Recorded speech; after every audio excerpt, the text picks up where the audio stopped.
Hello, everybody, and welcome to the latest episode of Ask Ira Job Seeker Q&A. I am so happy that you are here. Today, we're going to be doing a lot of, well, if I have my way, LinkedIn profile reviews. We haven't done those in a while, and I feel like, people don't understand necessarily the importance of visibility on LinkedIn, but I promise you it is important because if you're being recruited or you're being looked at by a recruiter, I almost guarantee they're going to eventually, if not start with, they're going to eventually get over to your LinkedIn profile and look at it and compare it to the application that you submitted. So you want to make sure that your LinkedIn profile is high and tight. What do I mean by that? That you capture their attention. And how do you do that? So we're going to talk about that. We got a couple other questions. Mariella posted her question before it's not in my StreamYard list, so I'm not able to show it, but I'll read it to you. It says, do you think the HR departments should change their ways, look at the top resumes, hand them to department managers, so forth? We'll get into that in a minute. It's probably not the right way to phrase the question, though, Mariella, in all honesty, because here's the deal. Until a company feels enough pain in what they're doing, they're not likely to make a change, right? So, in other words, most people aren't necessarily looking at the best practices on how to stay at the top and how to be the best. The answer to why we do this is usually because that's the way we've always done it. That sucks, yes, but it is true, even though people don't want to admit it. So if they have a system in place, the hiring process or whatever, and it's working for them. And what do I mean by that? Well, they put out an ad to get, to fill a position. They get enough applicants and enough qualified applicants that they feel like there's no impetus, there's no need to change on their mind because what they're doing is working. Could it be more efficient? Yes. The answer to that, though, for most of us, honestly, is most things we do, we could probably increase efficiency. So how are they going to feel enough pain to make that switch? Well, when they don't get enough candidates applying, right? When they don't get enough qualified candidates applying, then they might look at making a change, especially if they do it multiple times and get, slumpy results. That's when, unfortunately, most companies will make a change. It's not true of everybody. Some people really do care about being the best they can possibly be, and they look at review their practices and try to improve along the way. But most of these companies are unfortunately not going to make that change. However, to answer your question directly, do I think they should? Absolutely. I have never been a fan of the ATS. I'm a fan of what the ATS is trying to do. I'm not a fan with the results of the ATS. It has been a problem since really it's been implemented, and that is that you're screening out qualified applicants because they're either not formatting their resumes correctly or they're not keyword matching. And so they're not even making the cut when in reality they're the most qualified candidate. But you got to look at it from the employer's perspective too. They've got a lot of resumes coming in and they just don't have the manpower to put eyeballs on every resume. So there has to be some, artificial intelligence automation process until the automating gets better. The artificial intelligence actually gets intelligent because right now it's artificial, it's not intelligent. So this is why we talk about keyword matching and formatting for ATS all the time, because if you do that work correctly, you automatically jump over so much of your competition because most people are lazy and they're not doing it. They're applying to 50 jobs a day or 50 jobs a week instead of like one or two or three a day. And people go, well, why would I only want to apply to one or two or three a day? It's like this. If I was looking through a scope down the range, and let's say I'm using a bow and arrow or whatever it is that I'm using to aim, and I have the use of a scope, I'm likely to hit the target more often than not, more often than if I don't have the scope, right? Especially if it's far away. So instead of like just putting the same resume out 50 times and hoping you have a chance because you know in your heart you're qualified, that's the problem, right? You got to slow down and do the work. try to teach this on the show all the time. So, anyways, there's a variety of problems, but do I wish it was different? Yes. Do I have suggestions on how to make it better? Yes. But again, these employers are not investing. Most of them are not investing in improving their processes because the way that they have gone about it is working well enough for them to find qualified applicants and hire people that they're satisfied with through that process. That's the impetus that will make it change when they feel like they're not getting the qualified applicants in enough volume to hire a qualified candidate. That's when I think they actually will change in most cases, which really does suck, but it is what it is, unfortunately, that wisdom. How to teach recruiters. I'm unable to reach them directly. I think you mean how to reach recruiters. Yeah, we could talk about that. Let's go to this question, okay? How do we negotiate a job offer for more pay? That's great. I actually spent a whole episode a few weeks back. Let me share my screen, and I'm going to show you where you can find that. I did a whole episode on this, and I want you to go back and watch it because really I covered it, and then I wrote an article about it. So we'll even pull up the article too. One thing at a time here first. I got to share my screen. Let's see. I'm sharing the wrong screen, so I got to remove that. Nope. Wrong screen. Sorry. Stop screen. And then present. Share screen. My StreamYard sharing and my Zoom sharing are not the same. So a lot of times I mess this thing up. Okay. So last time I talked about, how to get sponsored and how to get a visa and things like that. So if you guys want to review that, we can.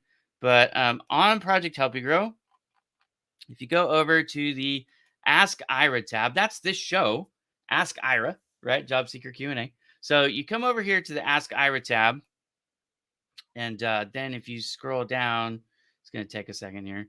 But if you scroll down here, I believe it's this one. Let's just look real quick. I believe it's this one. Maybe you have a recommendation, a letter of recommendation from I think it is this one. Watch this one. Watch this one right here. If you come to Ask Ira, watch that one. But you can also, if you want to, let me do this. The blog. I wrote the latest blog that I wrote is increase your pay 3-step salary negotiation playbook. So basically, what I've done is I've given you a 3-step strategy on how to negotiate a higher starting salary. So let's look at it real quick since you've asked the question. And I think a lot of people struggle with this. In fact, I know a lot of people struggle with this because I talk to people about this all the time. Usually, what's going on is it's been so long since you've had a job 6 months, 7 months, 8 months, a year, something like that. You're like, I'll just take anything. And then I'm going to go in there and I'm going to wow them with my work ethic and show them how wonderful I am. And they're going to give me a raise. And frankly, a lot of companies don't talk about it, but they actually have a minimum time frame before you're even eligible for a raise. So that's one of the things that you need to ask in the interview process is, hey, what about raises and promotions? How do you handle that? So now before you get the job offer or when you get the job offer, you can determine, okay, if they offered me $60,000 a year and I need $72,000 a year, and I know they don't give a raise for the first year, there's no way I'm taking that offer, right? It doesn't make sense because I'd be $1,000 a month short for a whole year. I'd be in a lot of financial pain. You don't want to do that, right? So read this article. Step one for me is informational interview. And if you're not familiar with what an informational interview is, I link to an article that I wrote that's all about the informational interview. Okay. Everything on Project Help You Grow is designed to help you learn. So if you don't have information on a particular topic, trust me, I've covered it. I cover all these topics at nauseum because I need you guys to understand how to do this so you can make more money. Okay. So do the informational interview. What that is really quickly is you're in an interview people who are doing the job that you want to do or have already done it, and you're just asking them for advice. That's the very quick abbreviated version of what an informational interview is. So you do that. That gives you information, insight that you wouldn't have necessarily had otherwise. Then you're going to figure out your cost of living. And a lot of people don't know how to do this. So I actually give you a checklist here of things to add up so you know how much your cost of living actually is. Then I talk to you about inflation. Okay, a little bit about inflation. I know this gets confusing for those of you who aren't good at math, but I tried to make it pretty easy to understand in the article. And then the last thing, step 3, is look up and print out salary information that you can find. And I give you places like Glassdoor and salary.com. I give you some places to help you find resources to help you find this information out. Because another thing, Mariella, that, oh my gosh, I wish everybody would change. And I know in California they're changing it soon. In some states they have this, but every single job listing should have the salary information in it. And can I get a round of applause for that? Right?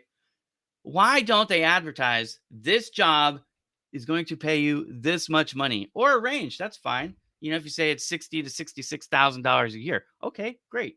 But now I know if I need $84,000 a year, I shouldn't be applying to that job because it's not enough money, right? Why waste your time, my time, everybody's time going through and then figuring out that we're $24,000 a year off? That's $2,000 a month. That's a big deal. That's a really big deal, especially if you don't give a raise for the first 18 months or 2 years. I'm supposed to live $2,000 a month shy of what I need for the first 18 months. No, no, man. Put If I could change anything about this whole process right now, it would be that, because there's so much wasted time filling out an application, getting interviewed to the point where now we can finally talk about money openly. Okay, what does this actually pay? And then they tell you, oh, it's $20,000 a year less than what you need. Well, you just wasted all my time, right? So I wish they would change that, Mariella. That is a big, to me, a big thing. Okay. So after you figure out what the job should pay, you know what you need to live, and you've talked to somebody about an informational interview about, the industry and advice. Make sure, and this is the longest part of the article, put it all together. Oh, and by the way, I I link to the episode so you don't have to search for which one it is right here. But I give a ton of information about how to take those 3 things that you've learned and then use it to negotiate that higher salary. Okay. So I give you some homework right up the bat. Do this, do this, do this. Then I break it down for you and how to use it in getting yourself that larger salary. Again, you have to know how much the job pays. You have to know how much your cost of living is. You need to know something about inflation too. Although if you don't, I give you an example that you can use, and I basically just say use 10% if you're in the United States, because inflation right now is somewhere hovering in the nines, right? So if you use 10%, it's easy math. I teach you how to do that in an article. Okay. But then you have to ask. You have to. It's uncomfortable, I know, but you have to ask. Just going prepared. When they say, "Do you have any questions for me?" They always do, right? They talk, you answer, right? You have the whole conversation about you. And then they say, "Do you have any questions for me before you go?" And most of us are trying to be polite. And we go, "No, no questions at all. Please hire me," right? When can I start? Sometimes we'll say as a joke, right? Which is, I actually like that strategy. When can I start? But before you do that and before you leave, there's 2 things I really advise every single person to do in the interview. First of all, if you don't have their business card, ask for the card. "Can I get your business card?" And then as they're giving it to you, say, "Perfect. Should I follow up with you, in a week, in 48 hours? When should I follow up with you?" So get the card, ask when to follow up, then ask how as a follow-up question. Okay. Email, phone call, how should I follow up with you? The next thing that you want to ask is, what about that raise? What about promotions? How do you handle that? You ask that before every interview is over so that when you get their job offer, you know whether it's fair, you know how to counter if you need a counter. Even I have made this mistake before. I got a job offer one time for $70,000 a year. And I thought, I could make that work. Okay. I didn't counter it. I didn't ask about raises. I should have, because they actually had a no raise policy. They had performance bonuses, but not raises.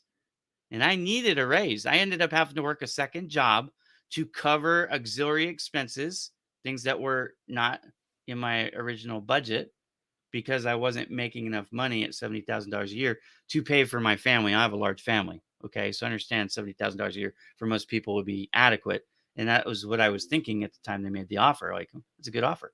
That's what I was thinking. But I was also assuming, faultily, that I would come in, I would show them how awesome I am, and they would give me a raise, and they didn't. And it's not their fault. It's my fault. I didn't ask. That was their policy.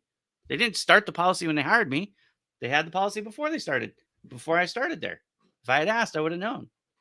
Okay. So some of these things I've learned from my own mistakes. Anyways, great question, Mike. I hope that helps. If you have any follow up questions, again, feel free to ask me. That's what the show is, guys. By the way, if you've never seen Ask Ira Job Seeker Q&A, this isn't about me just showing you how smart I am. It's really not about me at all. It's not about Project Help You Grow, although I do use Project Help You Grow a lot to answer the questions. Why? Because it's the philanthropy that I run. It's a free resource. You all can use it. There's no ads. You don't buy anything. You can't pay. There is no way to pay. So it's completely free and it works around the world, everywhere. So if you're watching from India or Africa or Australia or Europe, Mexico, Canada, even here in the United States, it works everywhere. It is a 100% free to you resource.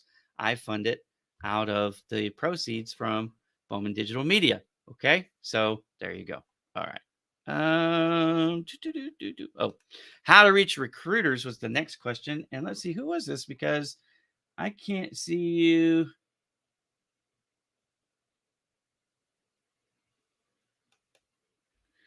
Oh, I got somebody who says untrue. You have to remind me what you're saying. I said that is untrue because I'll be happy to debate you anytime on the ATS. First of all, you have to understand that there's tens of thousands of ATS programs out there. So I'm going to say that you probably don't know as much about the ATS as you're saying if you think I'm untrue. I have deep dived the ATS programs. In fact, I've had conversations with the people who write the programs, the developers of the ATS programs, because I'm that kind of a nerd. But I'd be happy to debate you if you'd like. No problem at all. How to reach recruiters. I'm assuming that's what you mean, not teach recruiters, but reach recruiters, right? One of the ways that you can reach recruiters, well, there's a couple ways, right? So with LinkedIn, the biggest thing, the mistake people are making with LinkedIn is this. The biggest mistake is when you reach out to somebody, you almost come off as too aggressive, right? So you don't want to like try to marry somebody the minute you meet them. You've got to be socially, what's the best way to say it? You got to have some social couth to you, right? In the way you approach them. So what I suggest that you do, if you want to get to know anybody, get in the comments of their posts and talk about what they're talking about in the post. So in other words, you might be desperate to find a job, and I totally understand that. But desperation is not an attractive quality, right? So instead, what you want to do is you want to try to make friends, at least be friendly. And most people want to talk about the things that they are interested in.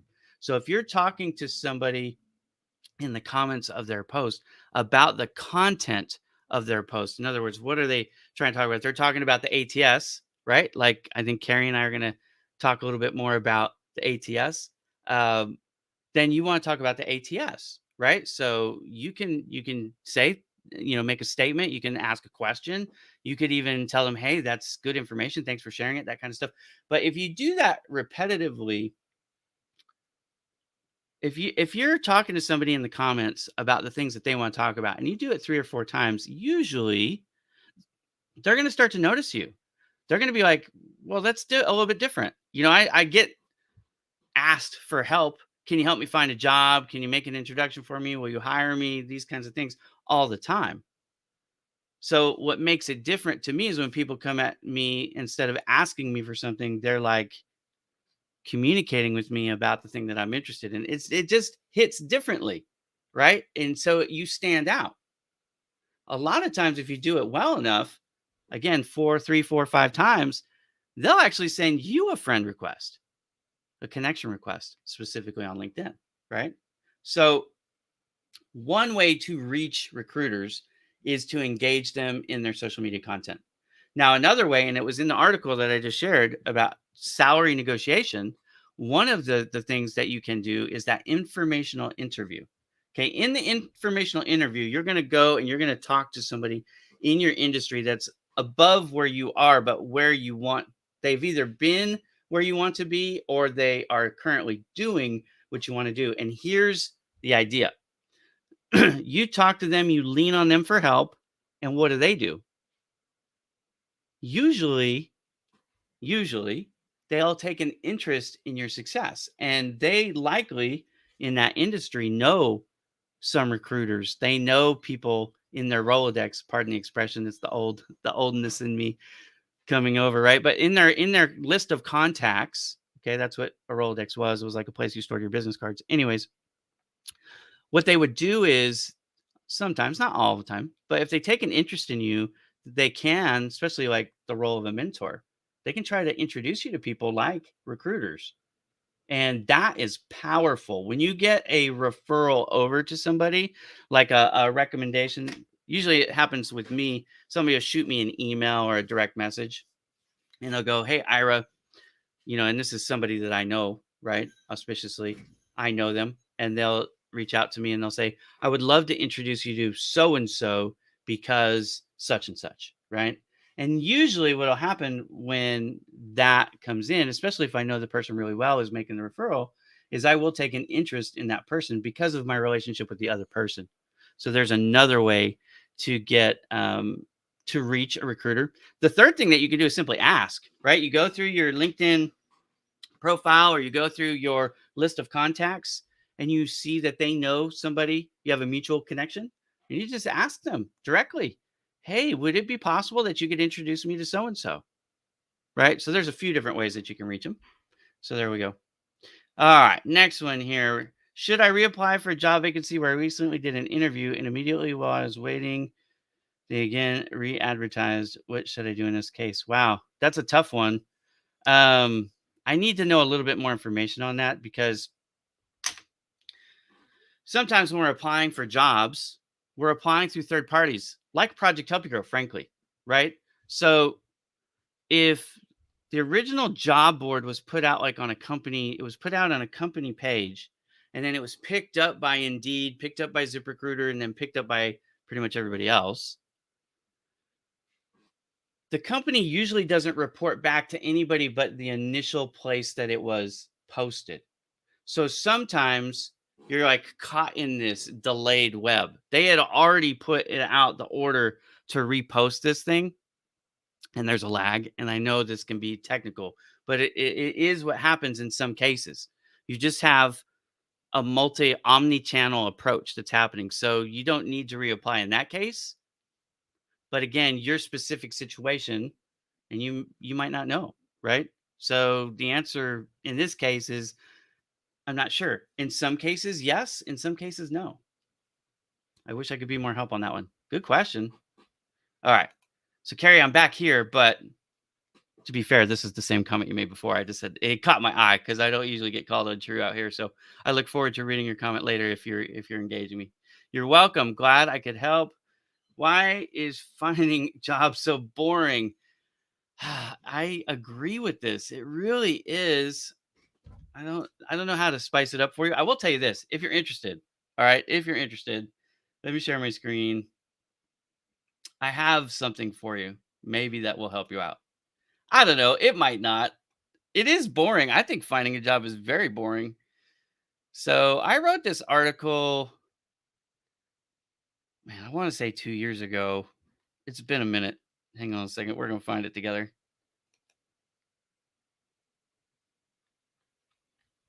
There it is right here. Okay. So daily time planner for job seekers. What this is really is the idea is how to spend your day, right? So as a job seeker, how do you stay focused and get more done? Now it's not applying to 50 jobs a day. It's not applying to 100 jobs a day. That's not going to get you hired. That's I don't care what anybody likes that or not. That's just not the way to do it. All right. So how do you do it? I have given you guys, if you want my suggestion, a way to spend the whole day in block scheduled time so that you know you're working efficiently and it can help keep you focused. Because to me, the problem is not that it's boring in a sense, there's lots of things we do in life that are boring, like, filling out our taxes and things like that. That's not exciting. Um, Doing chores isn't fun, but the payoff at the end is you get a clean house, or you don't get fined by the IRS for not paying your taxes on time, stuff like that, right? So as adults, we have to do things we don't always enjoy, right? It is what it is. But the big thing for me, and maybe for you too, Gerber, is this: when I'm not focused, I can get easily off track, and then my efficiency rate's not really good. My return on investment for that time is not very good. So, if you want that, here, I'll put it in the comments to make it easy.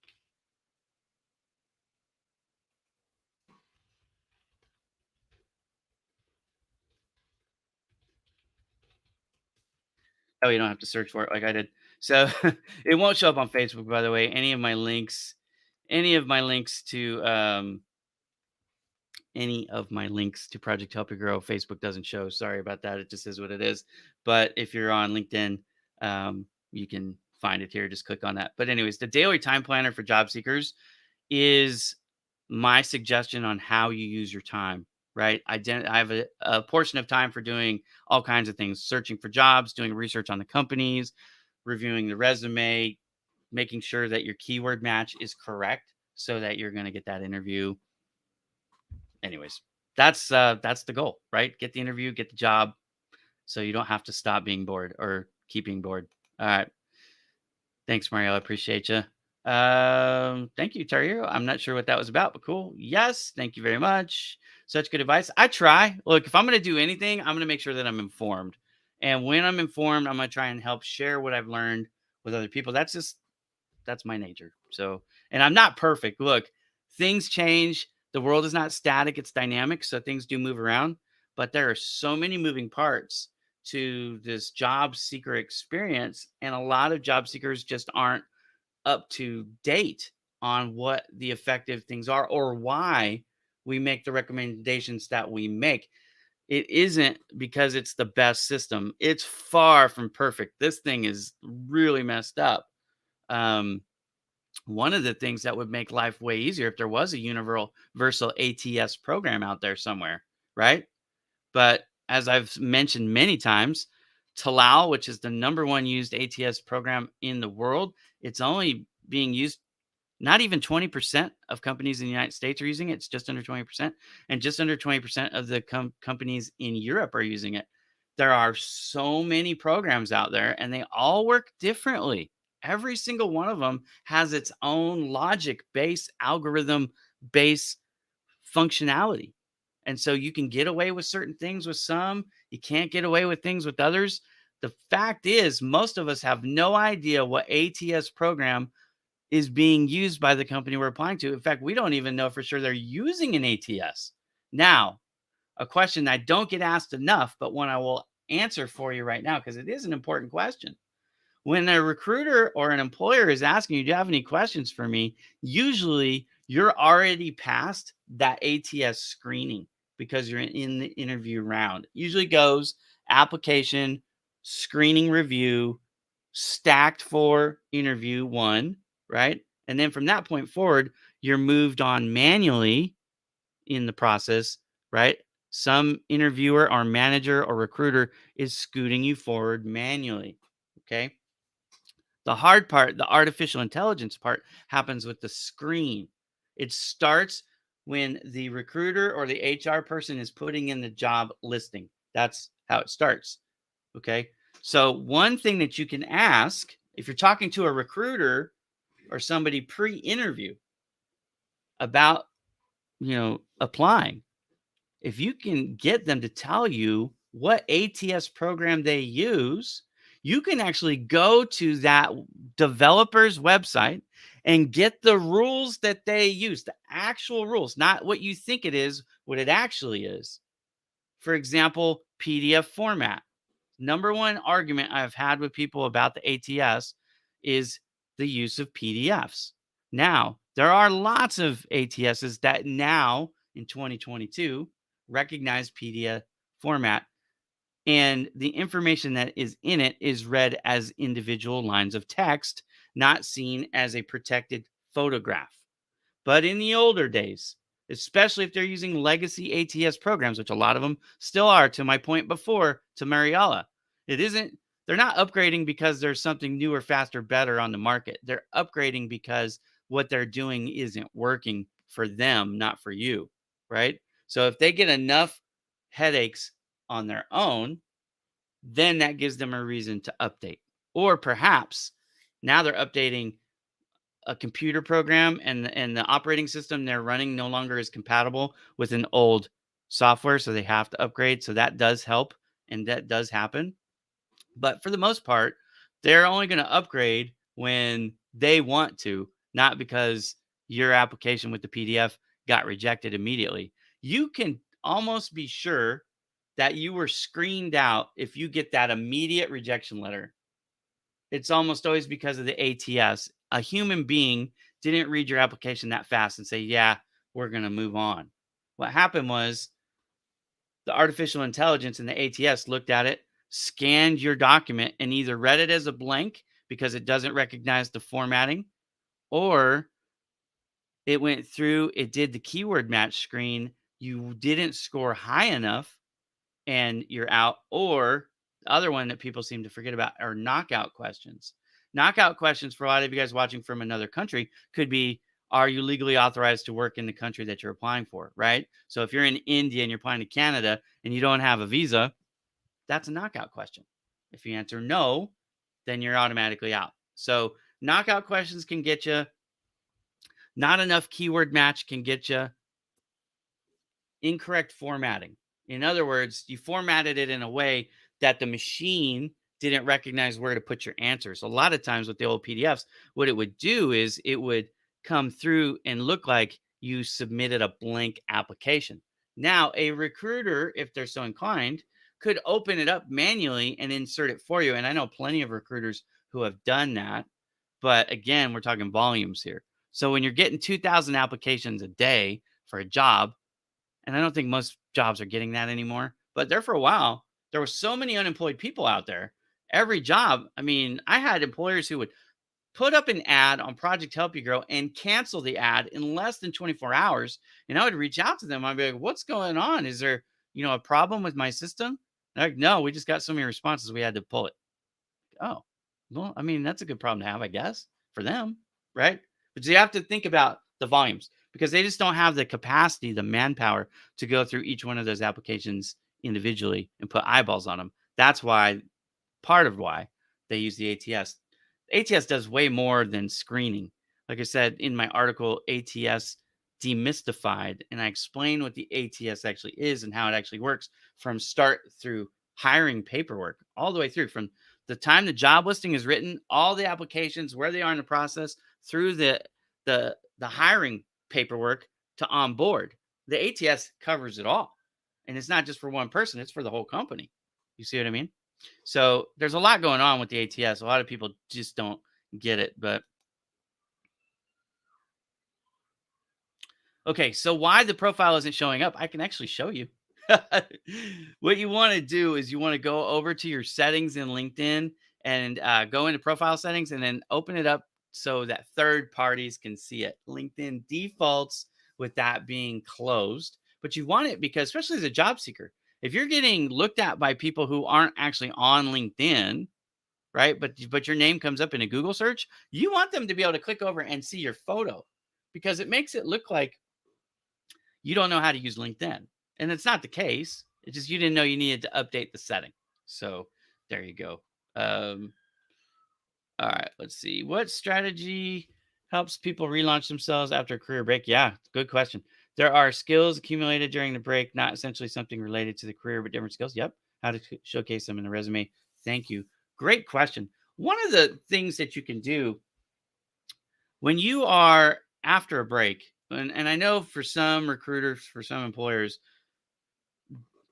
having gaps employment gaps is the technical term here. When you have an employment gap, especially a recent gap, right? So you're relaunching, you're saying, okay, I was a stay-at-home mom, or with COVID, it would just didn't make sense for me to try to find a job. So I worked on my education, I worked on whatever, just took a mental break, right, to try to de-stress. Whatever it is, totally fine. One of the ways that you relaunch is doing what you're doing right now. Get on social media and start communicating. You're not asking for a job. You didn't come off here as desperate or, anything like that. You asked a very intelligent question. So just increasing your visibility will help. Now, again, this is Hemlock Hemalakshmi. I don't want to butcher it, but okay. You need to fix your profile, because here you're on a show where auspiciously thousands, tens of thousands, even hundreds of thousands of people can see these questions, but we don't know your name. We can't see you. So you're missing an opportunity, or like a golden opportunity here to increase your visibility. So that's one thing. Another thing, volunteer. This is probably the most underutilized resource available. Think of how many nonprofit organizations there are out there. There are so many good nonprofits out there who are desperate for help. They'll take money, yes, but then what do they do with the money? They get help. So if you don't have money, which you might not after having a career gap, and that's okay, you have a skill set, put it to work. One of the things that I did before I launched Bowman Digital Media. Now, to be fair, I didn't know that I was actually going to be unemployed. I was just actually trying to do some good. I was trying to help people. So I launched this thing, um, social media concierge. That's what we called it. Okay. And I brought in some of my friends who are good at a few things that I wasn't good at. And we all put like a brain trust together. And we went out and we sought out nonprofits that we could help in a variety of ways to increase their website traffic and to increase their visibility on social media. And so, in a sense, it was like a proof of concept for my business. Now, again, at the time, it wasn't my plan. It's just the way everything worked out. But when I did social media concierge, nobody was asking me how much experience I had, because they wanted the free help, and they were willing to let somebody try it because it was no cost to them, right? We were still consulting with them, so they didn't have to worry about somebody putting out something that they didn't approve, right? They got to be a part of the process. And at the end of the day, we helped a lot of people. Well, guess what? When I launched Bowman Digital Media, I put some of that work on my resume. See what I mean? So one of the ways you can relaunch is to volunteer. Another way is to increase your visibility. A third way, and probably a good thing, it depends a little bit on what type of work you're looking to do, but certifications are another good way to help instill confidence from an employer that you are actually good at these things that you say you're good at, right? So certifications can be huge, not because you need to prove to yourself that you can do it, but that way you can validate to them that you're good at it. And then the fourth thing that I recommend is this featured section on LinkedIn. You have to turn on creator mode. But if you'll turn on your creator mode, then what you can do with that is then you can put pictures of the certificates. You can put letters of recommendation. You can have a video, like an explainer video, where you demonstrate your skill set. You can even answer that question, because that question's coming. If you have a career gap or you're doing a career transition, you've quote unquote, the word of 2020 other than COVID-19 was pivot, right? That word was so overused. Pivot. I'm going to make a pivot, right? If you will, I'd say like 180 seconds, 3 minutes or less. Just get on video, give them a little flavor of who you are, and answer that question, because it's coming. You might be able to just, bypass it altogether in an interview, because now you've already answered it. But that's the elephant in the room question. Then go ahead and definitely be prepared to answer that question. You need to practice. That would be my fifth suggestion there. Prepare for that interview question, because it is coming for sure. All right.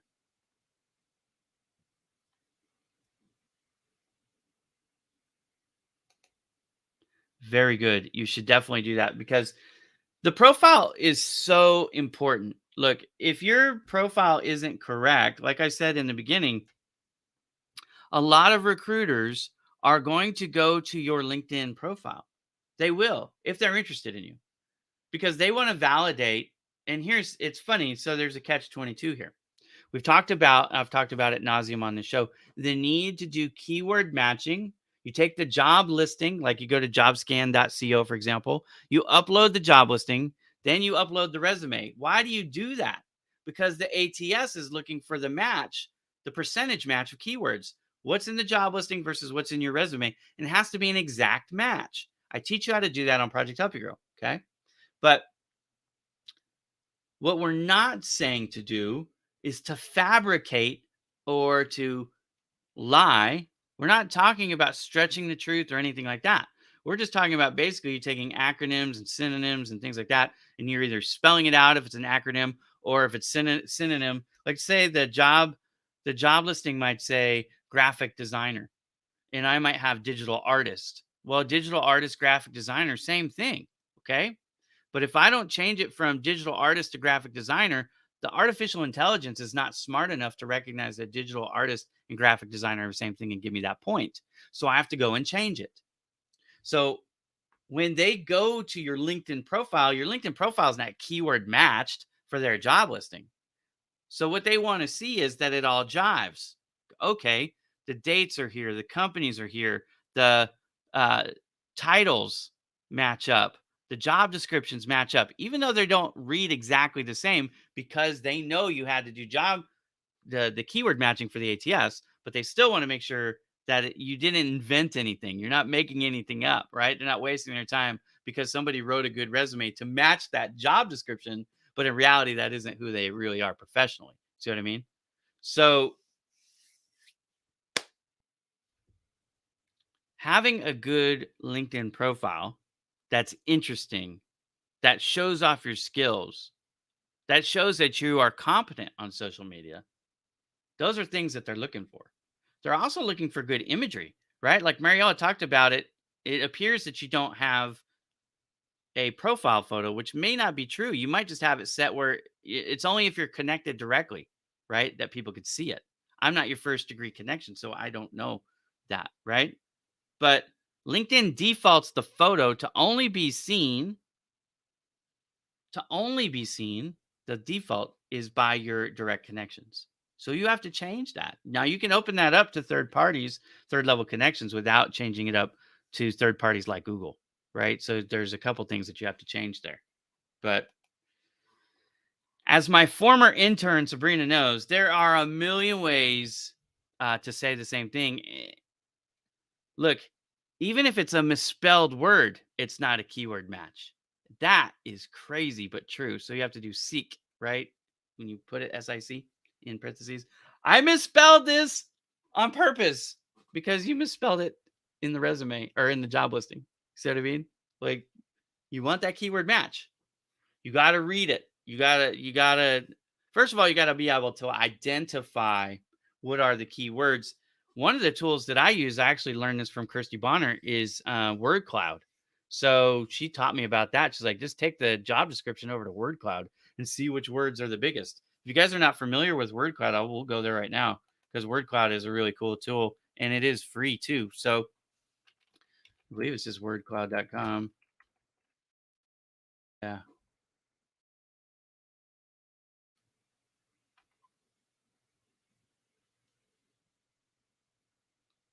Well, let's see if this is it because I don't recognize this, but yeah, this isn't the one that I'd used before.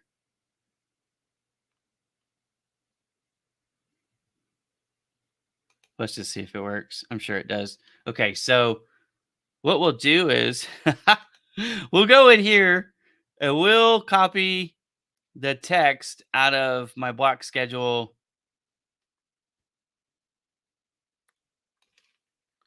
We're just going to copy the text out of my block schedule article, right? And then paste it in there. Now let's visualize it. Let's see what happens. Because to me, this isn't, and it was never about the picture. itself, what it is about, and you can see it here. What are the biggest words? Well, that's your clue. The bigger the word is, that's the clue that that is. Let me come back to this in just a second. That's a great question. I'm going to come back. I'm going to come to that in a second. Okay. So if you don't know what the keywords are in a job description and you use something like a word cloud generator, right? You can see by the size of the word what is the frequency that they use the word, right? So if they use the word 15 times, it's likely a more important word. Now you have to use some common sense here because not everything is going to be applicable to the job listing. Like they might say hours or weekend because it's a weekend job. That's giving you information that you need, but that isn't something that you need to say in your resume, right? So there is still some filtering you have to do with this. It's not perfect, but it will give you an idea of how many times they've used that word. Now, the other thing that you can always do if you see industry specific jargon, right? Words that are specific to your industry, I don't care if they're small or large, you definitely want to make sure those are in there too, right? So again, this is something that I learned from Kirsty Bonner, so I'm sharing it. Word cloud generator to help you identify what are the keywords if you need it. Now, let's go to this question because this is good. This is actually something I also learned from Kirsty Bonner. So give credit where credit is due. Um, Ageism is an ugly, nasty, illegal practice in the United States, but it's unfortunately pretty common. Sucks, but it's true. People don't want to hire old people, which is funny, ironic, because also I am launching an internship program for Bowman Digital Media November 1st. And I'm specifically looking for people who would typically be rejected because of ageism. So I'm looking for a more experienced crop of interns this go around. And I'm doing some things a little bit differently with this internship program to help them get over some of the stereotypes that would come from uh, ageism, right? So we're gonna work on things a little bit differently to help address this issue. But why the graduation year is not always needed or recommended is the age or the year can tip off how old you are. That's it, right? So Kirsty Bonner's recommendation to me was anything that's older than 10 years, strip it off. Just strip it off. Because there are people out there who like they'll see you graduate college in 1989 or 1995 and go, they're in their 50s, they're in their 60s, and I don't want to, I don't even want to deal with that. So they won't give you the interview. Now, if they would never admit it if asked why they didn't get the interview is because they saw that date on there, right? But it does happen. If you don't think that happens, you're being naive, right? So it happens. It's not like I said in the United States, anyways. It's an illegal practice. I know in Europe they're allowed, in fact, they're required to put the dates on there. They can ask you how old you are. To me, culturally, that's really weird, but you have to go to your market to understand what happens in your market. Not every market is the same. Okay. But in the United States, it's an illegal practice, but it still happens. Ageism is a form of discrimination. I don't want to hire you because you're 60 or whatever. And, you know, for those of you who are not familiar with this phenomenon of ageism, uh, you start to notice it in your 40s. By the time you're in your 50s, you've probably been a victim of it, even if you don't realize you've been a victim of it. By the time you're 60, if you're applying for jobs, you're getting weeded out a lot.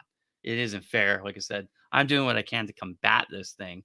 And I have solutions on how to counterpunch ageism. Again, I wrote a whole article with advice on strategy on how to overcome it. But one of the things that I'm doing again is I'm launching my own internship program for people that are, I call them silver foxes. And I would even include myself in that category, which is weird because, I'm not super old yet, but I've been, a, I've been in that pool where I've been weeded out because of my age too. So it's not fun. They don't want to hire old people, but everyone needs 5 to 10 years experience.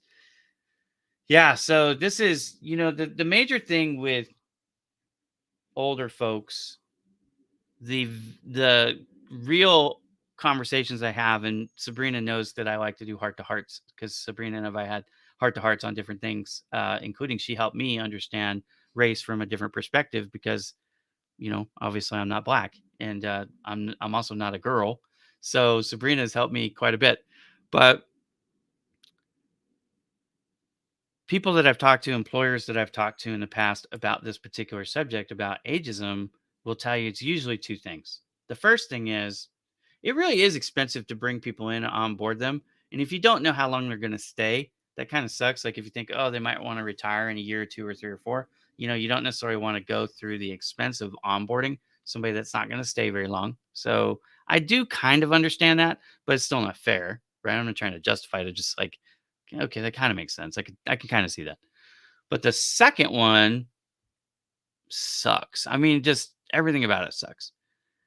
But if you've ever been in HR or high enough up a company where you've had to or had the privilege, let me say it's it is what it is.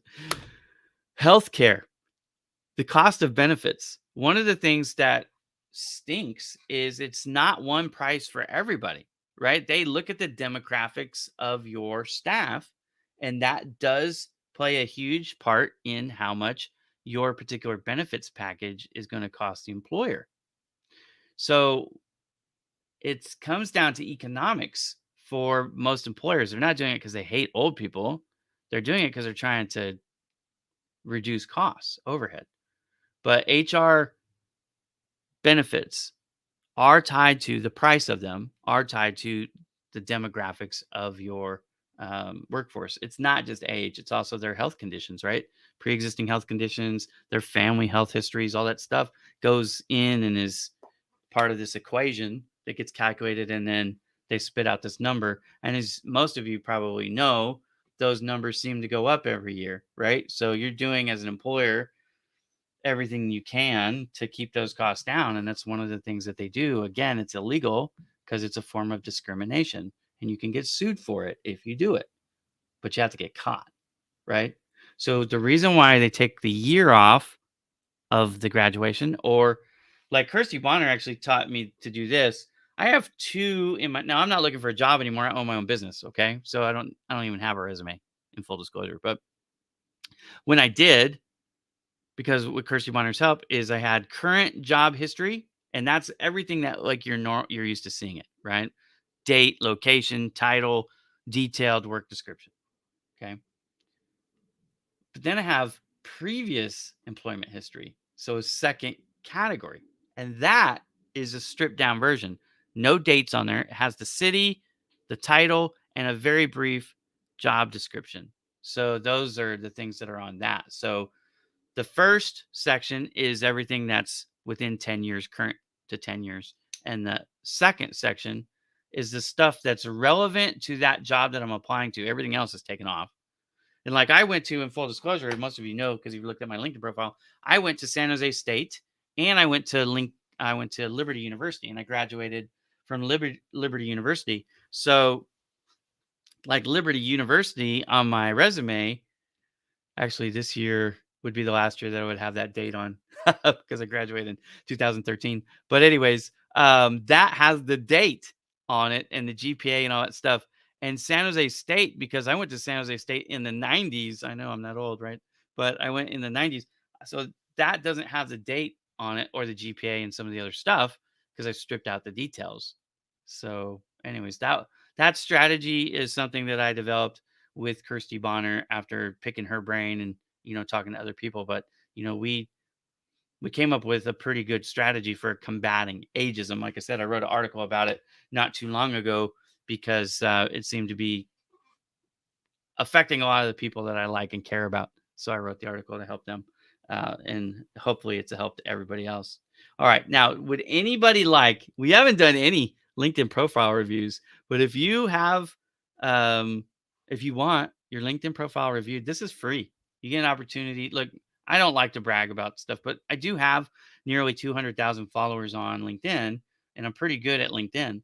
So if you're interested and you want a free profile review, I'd be happy to do it. All you have to do is tell me in the comments, yeah, I would love to have a free profile review, and we'll pull that up. We are running out of time though, so make it quick, or we could do it next time. It is funny because I thought that's what we would do most of the show, and we ended up talking mostly about the ATS, which is pretty cool.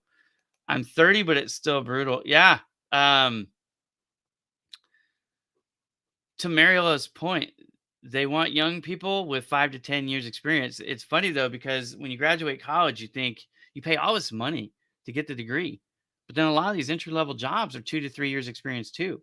So for anybody watching, if you're still in school, do what I'm having my daughter do it. My daughter is interning. She works for, it's a paid internship, what she's doing. She's working for Bowman Digital Media, not a lot per week. Some weeks she doesn't work at all because of school. Her school load is heavy, but she works for me. By the time she graduates with her bachelor's in marketing, she's going to have 4 years of experience to go with it because she's been working for my company legitimately for well, it will be 4 years. Excuse me, 4 years at that point, maybe even five, depending on how long Mariala says I can show her profile. You know what? I will, because we have done some profile reviews with Mariella before, and I want to see, because I haven't actually looked at your profile in a while, Mariella. Let's see what it looks like. Hang on just a second. Let me pull it up, and then we can give some feedback for those who are watching.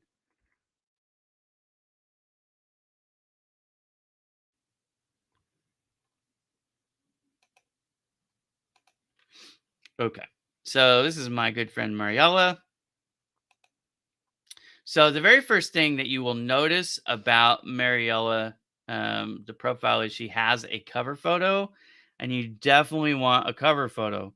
The average LinkedIn profile review is 6.5 seconds, which means you have up to 6.5 seconds normally to capture their attention or lose it.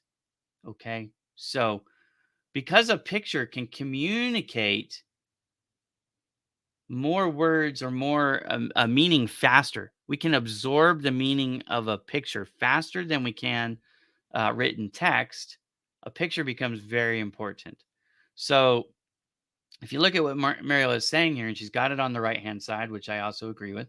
She's saying operations, bookkeeping, fraud protection, social media. Now she's got social media embolded.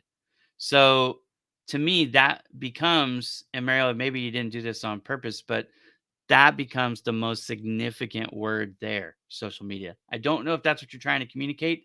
I don't think it is. So you might want to change that to have either operations or fraud protection, because those are the things I think that you would rather key on.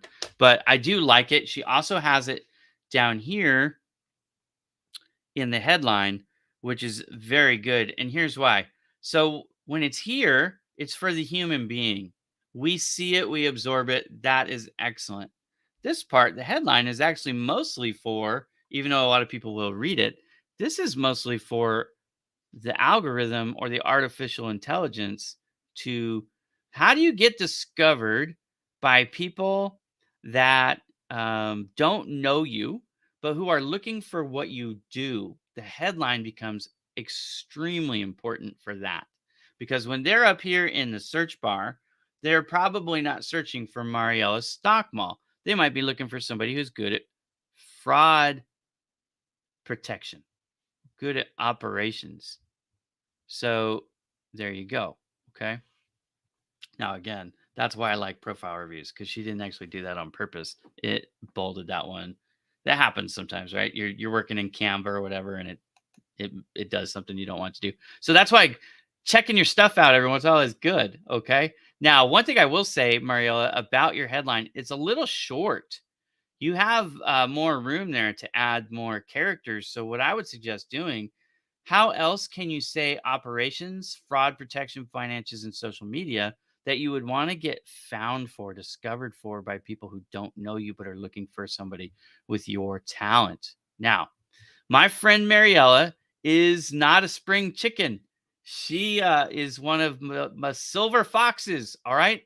So, what I want you to notice about her picture is you can't necessarily tell that she's a silver fox from her picture. It's a very good profile photo, maybe the best I've ever seen, because she's got a huge smile, which matches her personality. It makes her look friendly. You also cannot see any gray hair in her image. In fact, it's a black and white, just goes so well with the purple cover photo. But I like everything about it. The zoom level, right? She's really tucked in tight on her face. So when she meets somebody in person or she sees them on Zoom, they're going to recognize her. And it's a relatively current photo in the fact that, she's not using a photo that's 25 years old. Okay. So for all those reasons, Mariella, the top of your profile is really, really well done. Like I said, the main things that I would change, you already changed the social media bold, and I would add a little bit more on the headline to help you when people search for things like this, but they don't use these terms. You want to come up as fast as you can. So there you go. She's got 2,950 followers. If you're looking for a threshold here, guys, I know that most people don't understand how LinkedIn works and the power of building your following. Watch my TEDx talk. It's free. It's pinned on my profile. You can check it out. I'll explain to you why that's important. But you want to get this number up as high as possible.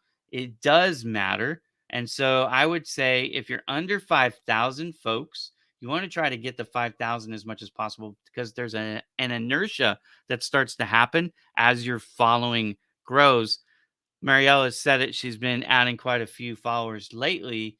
As you build that momentum, you'll start to see your posts start to perform better. You're going to start to get more and more connection requests, and your message, frankly, will spread further.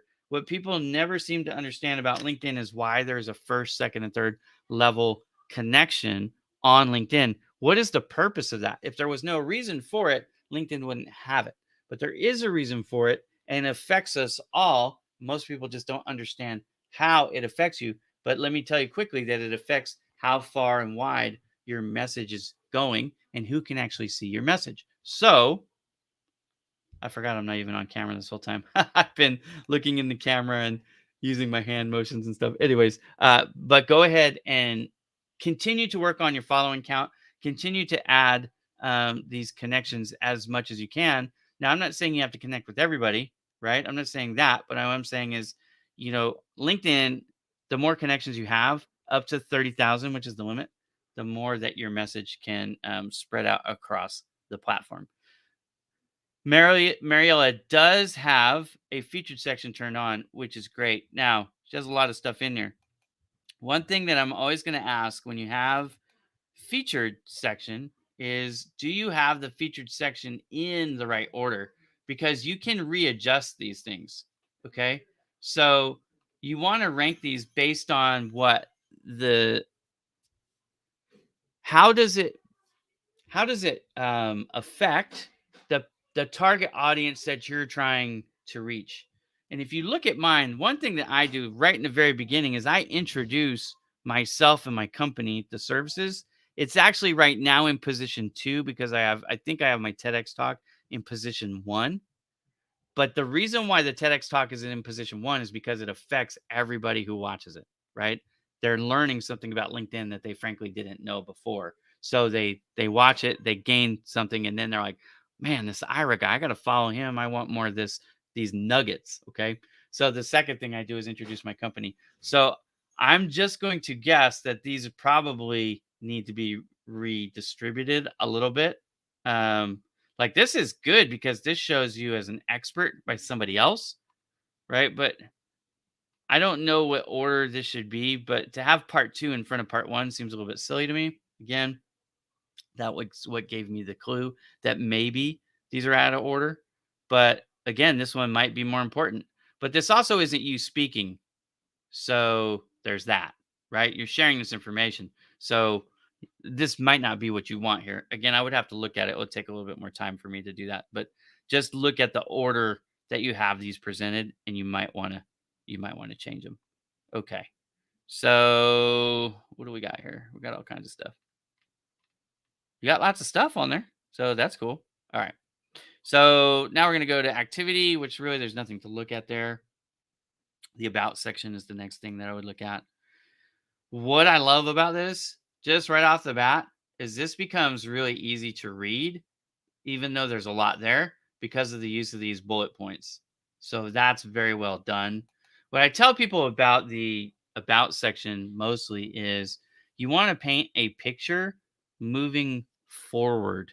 not looking back. Back is redundant because you have on LinkedIn a work history and you have an education history and you have skill sets and endorsements and you have letters of recommendation, the referrals from people. So you don't need to paint a picture of where you've been. You only really need to paint a picture of where you're going, right? That's what the about section has done.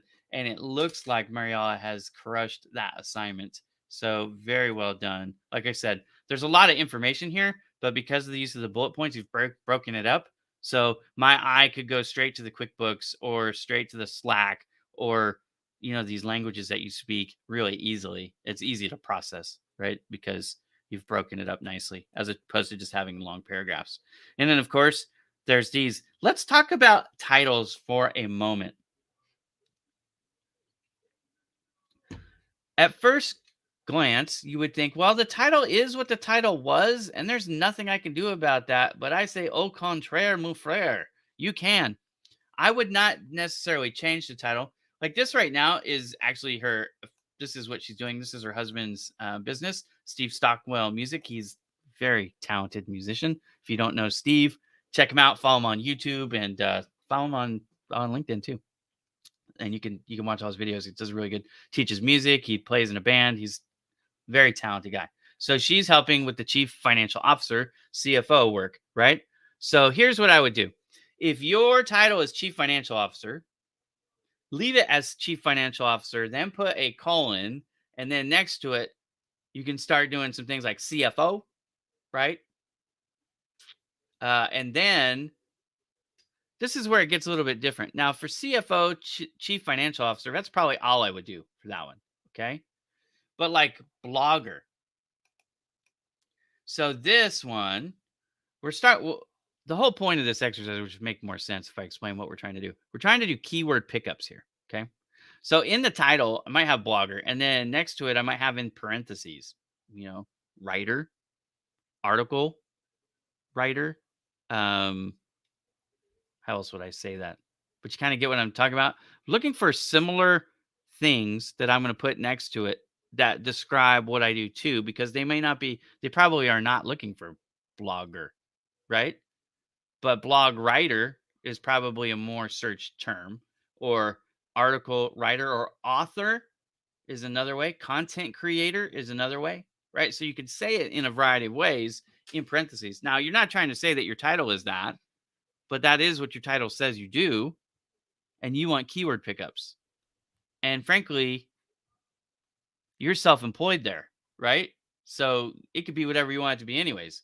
But if you worked for a company in the past, you're under no legal obligation to leave the title as only what it was on your business card. Like, no, you can have it be whatever you want it to be.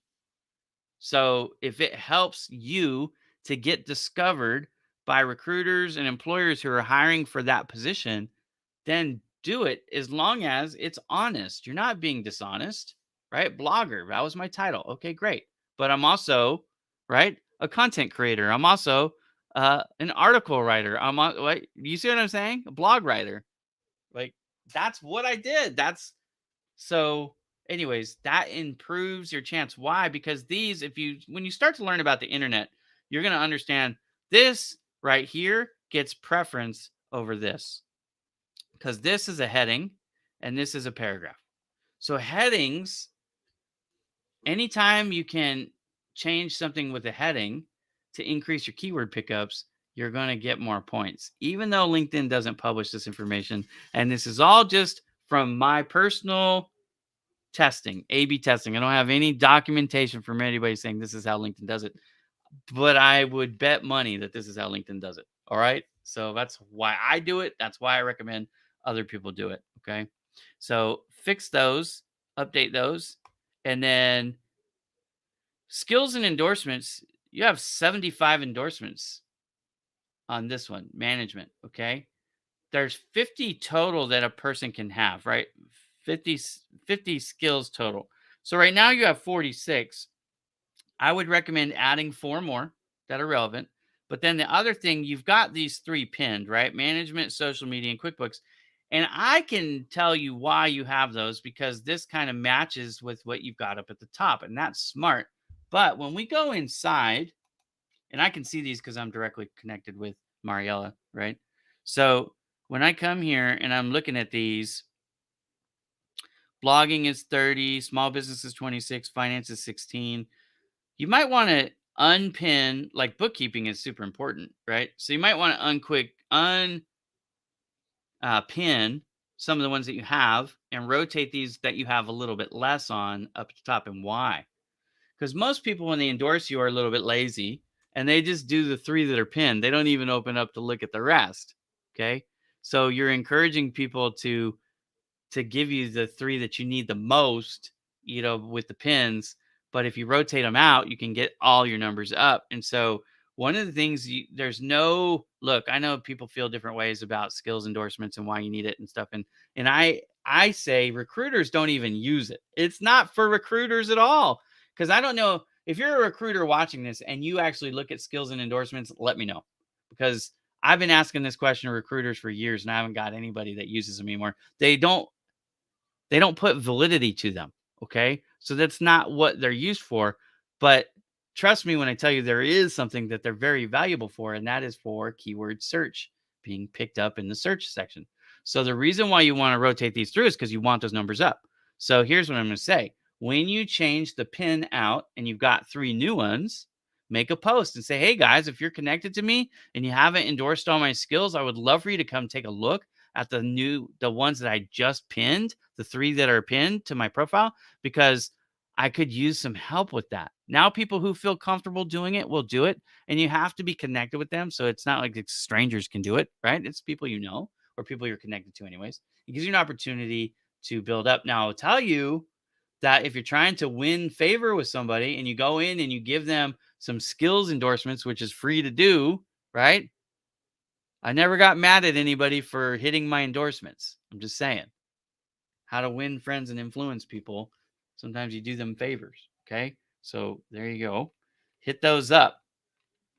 And then last but not least, we want to look at, I don't know why it keeps doing this on me. That's not fun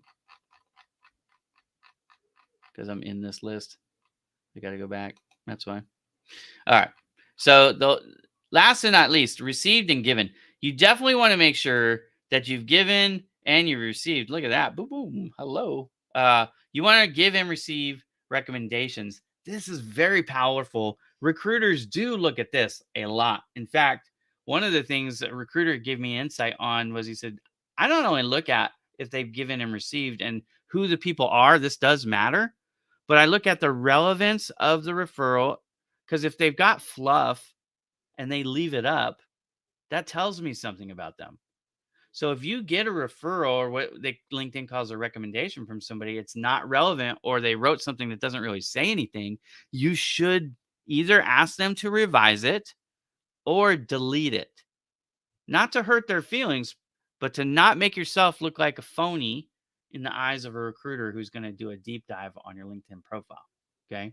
You want relevant recommendations. Endorsements are irrelevant. They're not even looking at it for the recruiter. So get those numbers up as high as you can by anybody who you can on LinkedIn. And that will boost your visibility in the LinkedIn algorithm for searches for those 50 items. Okay. But recommendations is not about boosting your algorithm. It's about legitimately trying to let a recruiter know you're really, really good at bookkeeping or fraud protection or social media or operations, right? That's what you want. You've told us in the header, these are the things I kick butt at. Now, down in my recommendations, here's some validation, independent validation that I really am good at these things because people, not me, wrote this about me, right? And then the other thing, another one told me was, how many have they given? Not just how many have they received.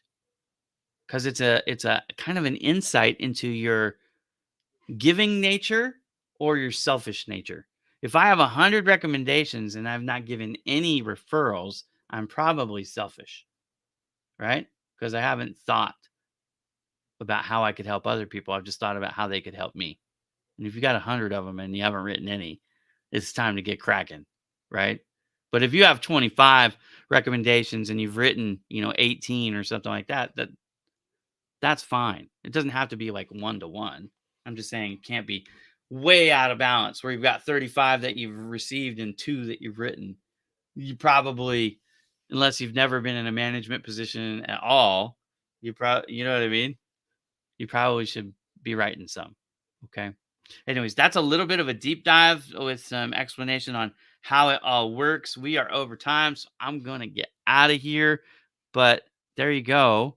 That is the show for the day. If you've missed this show, of course, you can always watch it on my LinkedIn profile. But if you go over to Project Help You Grow, I'll just share this one more time. Go over to Project Help You Grow. There is the Ask Ira tab, which is right here on the end. You can watch them there. You can always watch them on my YouTube channel as well. The information is always free, but I want to make sure that you as job seekers, if you miss an episode live, are still getting that help that you need. And man, I really appreciate you guys watching the show and supporting me week in, week out. I will be back next week. Again, I've announced that I'm going to be changing the time of the show. And I think next week will be the first shift, I believe. And I'm looking at changing it. I think I'm going to change it to 9 a.m., which will be noon Eastern. So it would be 9 a.m. Pacific time, 10 a.m. Mountain time, 11 a.m. Central, and noon Eastern. I believe that's going to be my new time. When I launched this show originally, I thought I was going to have Lisa Jones on the show with me, but it just hasn't worked out. She's got some stuff going on, and I'm not going to disclose that, but she's got some stuff going on, and it's not working out for her to be on the show. So I'm going to make it at a time that's a little bit more convenient for me to do the show on my Wednesday and get my other tasks done. But anyways, my name is Ira Bowman. I will be back again next week. Thanks for watching. Have a great day, everybody.